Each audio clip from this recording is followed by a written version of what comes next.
कार्य। स्मारकों से हमें उनके निर्माण में प्रयुक्त शिल्प ज्ञान का भी पता लगता है।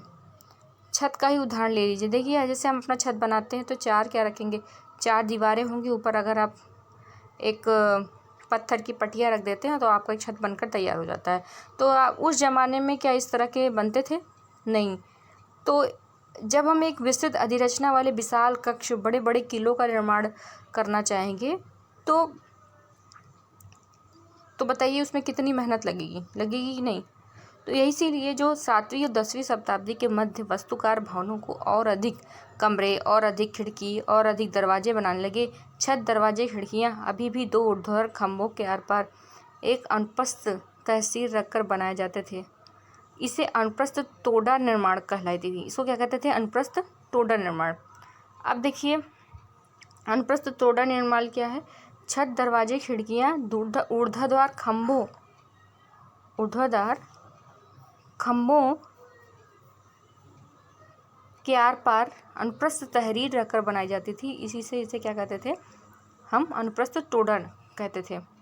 अब यहाँ पर देखिए, राजस्थान में बूंदी में स्थित रानी जी की बावड़ी उन 50 बावड़ियों में से बड़ी थी जिसका निर्माण पानी की आवश्यकता की पूर्ति के लिए किया था। अपनी स्थापत्य सुंदरता के लिए विख्यात इस बावड़ी का निर्माण 1699 ईस्वी में रानी थानावत जी ने किया था, जो बूंदी के राजा नृत्य सिंह की रानी थी। अब ये दिल्ली की कुव्वत अल इस्लाम मस्जिद का एक हिस्सा है। यहाँ पर देख सकती है चित्र में, दिल्ली के कुव्वत उल इस्लाम मस्जिद का एक जो है क्या है, हिस्सा है। 12वीं शताब्दी के उत्तरार्ध में ये बना था। अब मेहराब के निर्माण में अनुप्रस्थ टोडा तकनीक का इस्तेमाल किया गया है। ये जो चित्र बना हुआ है, ठीक है। 11वीं शताब्दी में प्रसिद्ध मंदिर का निर्माण।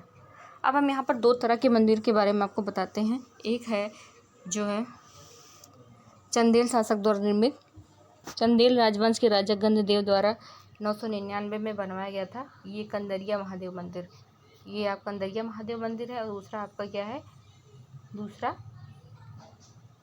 राजराजेश्वर मंदिर, जिसे तंजौर में राजराजेश्वर मंदिर है।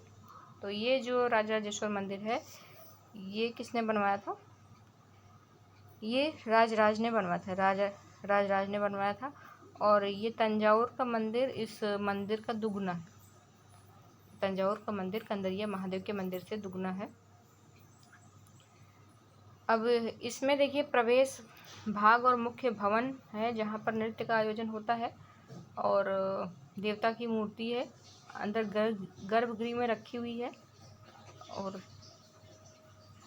इसमें केवल राजा, उनके निकटतम परिवार और पुत्र ही, मतलब पुरोहित वगैरह ही इकट्ठा होते थे। खजुराहो समूह में राजकीय मंदिर सम्मिलित थे जहाँ पर जनमानस को जाने की अनुमति नहीं थी। और यहाँ पर सुपरिष्कृत उत्कीर्ण मूर्तियाँ थीं। उसके बाद तंजावुर का राजराजेश्वर मंदिर तमिलनाडु में है। इस मंदिर में ये उस समय के मंदिरों में सबसे ऊंचा मंदिर था। इसका निर्माण करना कोई आसान काम नहीं था, क्योंकि उस समय कोई क्रेन का तो नहीं था ना, क्रेन का आविष्कार नहीं था। और 80 टन का पत्थर कैसे पहुंचाया जाए, तो एक चढ़ाईदार रास्ता बनवाया गया था। यहाँ से एक चढ़ाईदार रास्ता बनवाया था, तो लगभग 4 किलोमीटर का था। और आज भी पास के गांव को चारू पल्लम कहते हैं। चारू पल्लम का मतलब होता है कि चढ़ाईदार रास्ता वाला गांव। तो इस तरह से पत्थरों को चढ़ा करके जो है यह मंदिर बनवाया गया। और इस मंदिर के बारे में होगा। फिर आगे चलते हैं। 12वीं शताब्दी में एक और शैली देखने को मिलती है। दरवाजे, खिड़कियों के ऊपर अधिरचना कभी कभी मेहराबों पर डाल दिया जाता था। वास्तुकला का यह चापाकार रूप है। ये देखिए, मेहराब का विशुद्ध रूप। मेहराब के मध्य में डाट अधिरचना के भार को, ये जो डाट थी, ये अधिरचना के भाग को दो समान भागों में, मतलब अधिरचना के भार को मेहराब की आधारशिला पर डाल देती थी।